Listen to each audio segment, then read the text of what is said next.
जुबान का दर्द। यह हिंदी कहानी शायद हम सभी को एक थप्पड़ है जो आगे बढ़ने की होड़ में पीछे को भूलते जा रहे हैं। जमाना मॉडर्न हो रहा है, ठीक है, पर संस्कारों को भूल रहा है। यह कहां तक सही है? इसका मोल वही समझते हैं जिन्होंने हमारी नींव रखी है, जिन्होंने संस्कृति को बनाने, जिंदा रखने के लिए कई कुर्बानी दी है।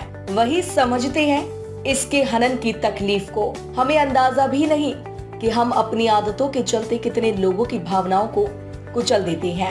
आइए एक ऐसी ही कहानी आपको बताते हैं जो मेरी बातों को चरितार्थ करती है। जुबान का दर्द। एक समय जब मुगलों का साम्राज्य खत्म होने को था, दिल्ली की सियासत बदल रही थी, तब सभी प्रजा घबराकर इधर उधर शरण ले रही थी, खासकर कला क्षेत्र के लोग। सभी शायर जिन्हें पता नहीं था कि अब उनकी रोजी रोटी का भी बस अल्लाह ही मालिक है। उस वक्त दिल्ली में एक मशहूर शायर हुआ करते थे जिनका नाम था मीर। एक दिन मीर भविष्य की चिंता में सर झुकाए बैठे थे, तभी राहगीर गुजरा। उसने रुककर चिंता का कारण पूछा। तब मीर ने अपने और बीवी बच्चों के भविष्य की चिंता व्यक्त की। तब उस राहगीर ने मार्ग सुझाया। उसने कहा, अभी भी हैदराबाद में मुगल राज है, वहाँ आप जैसे महान शायर की जरूरत है, आपको वहीं निकल जाना चाहिए। मीर को यह बात ठीक लगी और उन्होंने दिल्ली से रवानगी लेना तय किया। कई बैलगाड़ियां सजी जिस पर उनका पूरा परिवार हैदराबाद की तरफ चल पड़ा। सफर कई महीनों का था, जिसमें कई शहर, कई संस्कृति के दर्शनों के बाद मंजिल मिलना था।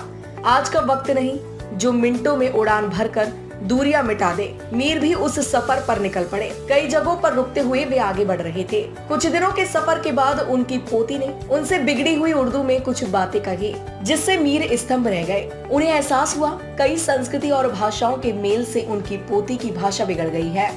उर्दू के महान शायर के लिए यह पल अत्यंत दुखदायी था। उनकी पोती उसी भाषा का अनादर कर रही थी।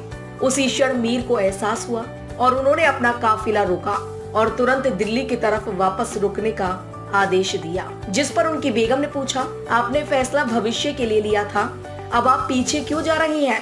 जिस पर मीर ने जवाब दिया, बेगम, तुम्हें रोजी रोटी की पड़ी है और यहाँ जीवन की दौलत लुटे जा रही है। लाखों की जुबान बिगड़ रही है। दिल्ली में खाने को मिले ना मिले, हम भूखे रह लेंगे, कम से कम लाखों की जुबान तो सलामत रहेगी। आज जमाना ऐसे बदल रहा है कि हिंदुस्तान में लोग हिंदी बोलने से शर्माते हैं। फैशन के दौर में हिंदी की जगह इंग्लिश ने ले ली है। हर प्रांत, हर प्रदेश ने भाषा को खेल बना दिया है। ऐसे में भाषा के ज्ञानी को जो दुख पहुंचता है, उसका अंदाजा भी हम जैसे लोग नहीं लगा पाते। हम पर फैशन की पट्टी ऐसे बन गई है कि हम भाषा के महत्व को नकार बैठे हैं, ऐतिहासिक संस्कृति को झुटला बैठे हैं। मॉडर्न होना गलत नहीं, जरूरत है, पर अपनी जड़ें छोड़ देना गलत है। अगर हम ऐसे ही पुराने संस्कारों को भूलते रहेंगे तो हमारी नींव कमजोर हो जाएगी और हमारा पतन हो जाएगा। जिस प्रकार एक वृद्ध पेड़ अपनी जड़ों का साथ छोड़ देता है, वो एक दिन अपने अस्तित्व को खत्म कर देता है।